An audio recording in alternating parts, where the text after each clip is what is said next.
La mission que vous accomplissez aujourd'hui a mis du temps à se concrétiser. La crise, ou plus exactement la guerre d'agression menée par le Rwanda à l'est de notre pays, a pris notre dimension encore plus inquiétante. Cette tragédie dure depuis 3 décennies, avec un pic dramatique ces 3 dernières années occasionné par la résurgence du groupe rebelle M23, rejoint par la coalition AFC et fortement soutenu par le Rwanda.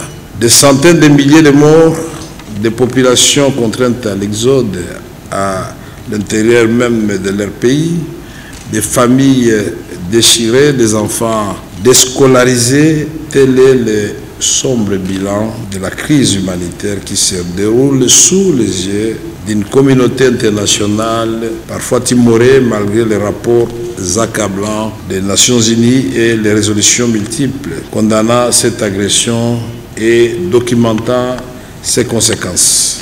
La République démocratique du Congo s'est toujours montrée disposée à soutenir les initiatives de paix, mais pas à n'importe quel prix. Nous sommes disposés à tendre l'oreille à toute démarche qui vise le retour de la paix, mais jamais à hypothéquer notre souveraineté ni à céder un pouce de notre territoire. Pourquoi nous devrions nous faire la guerre?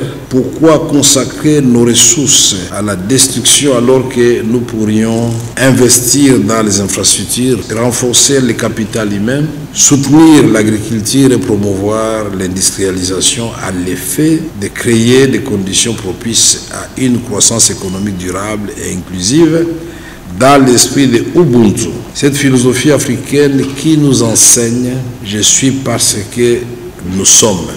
L'heure est arrivée pour sortir des condamnations sans effet afin de concrétiser les efforts réels de médiation.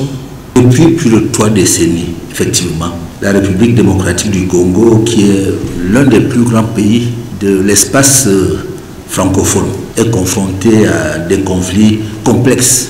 Dans un tel contexte où les populations s'ouvrent, comment comprendre le silence des élus du peuple, notamment ceux de la francophonie, dans la mesure où la francophonie est en souffrance dans son espace et même dans ses marges. Il s'agit d'abord d'appuyer la médiation togolaise, initiée à la demande de l'Union africaine, en y intégrant une composante parlementaire, non pas résiduelle comme peuvent le penser certains, mais additive, comme adjuvant et complémentaire. Il s'agit pour nous de rencontrer des acteurs politiques, parlementaires, notamment gouvernementaux, civils et régionaux, afin d'obtenir une lecture directe et nuancée des enjeux.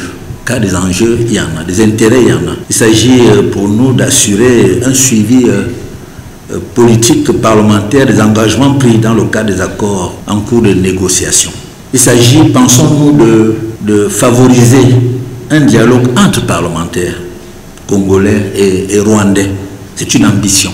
Membres de la majorité comme de l'opposition, afin de créer un espace de discussion parlementaire parallèle aux initiatives diplomatiques officielles.